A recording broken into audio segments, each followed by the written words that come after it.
हमारे साथ बातचीत करने के लिए हैं बीजेपी सांसद डॉक्टर दिनेश शर्मा जी।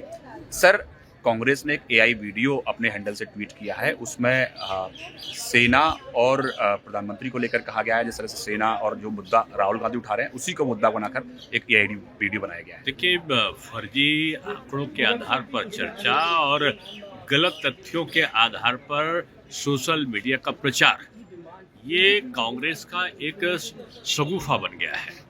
और मैं समझता हूँ जो मिथ्या वर्णन करके अगर वो कहते हैं कि किसी पुस्तक के जो छपी भी नहीं उसके आधार पर, तो बहुत सारी चीजें ऐसी जो छप चुकी हैं।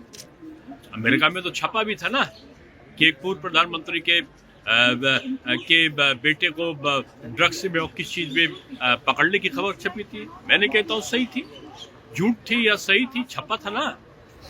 तो ऐसी चीजों पर जो पुष्ट है या अपुष्ट है तो उन पर कोई चर्चा होती है क्या? बहुत सी चर्चा है, रायबरेली की घटना का चर्चा आती है। लेकिन आप अगर चर्चा झूठी चीजों पर करना चाहते हैं, संसद की मर्यादा का उल्लंघन है।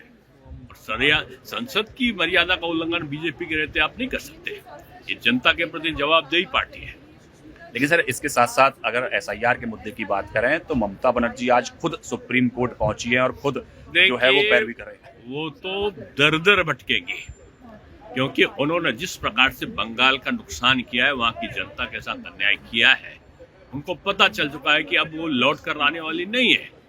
इसलिए वो प्रचार करके शगुफा झूठे बातों को दर्शा कर लोगों को प्रभावित करने की जो चेष्टा कर रही है वो सफल नहीं हो सकता है। एसआईआर को बीजेपी के लाया हुआ है क्या? ये तो कांग्रेस की सरकार में कई बार हो चुका है।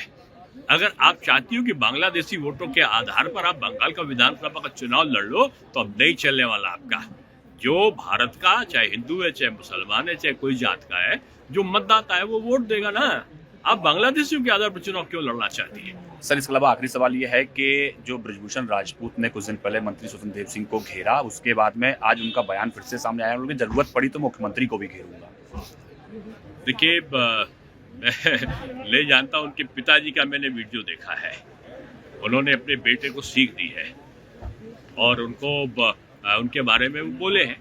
मुझको लगता है कि पार्टी का छोटा कार्यकर्ता हो या बड़ा कार्यकर्ता हो, सबको संयम के साथ में, पार्टी के अनुशासन के साथ में रहना होता है। ये काम सीख है। आप अच्छे नौजवान कार्यकर्ता है और मुझको लगता है कि अगर कोई समस्या होती है तो संबंधित मंत्री सुलझे हुए हैं, उनके साथ बैठना चाहिए, ऐसा मुझे लगता है। बाकी मुझे उनके बयान की जानकारी नहीं है। धन्यवाद हमसे बात करने के लिए। पवन गौड़, एबीपी न्यूज, दिल्ली।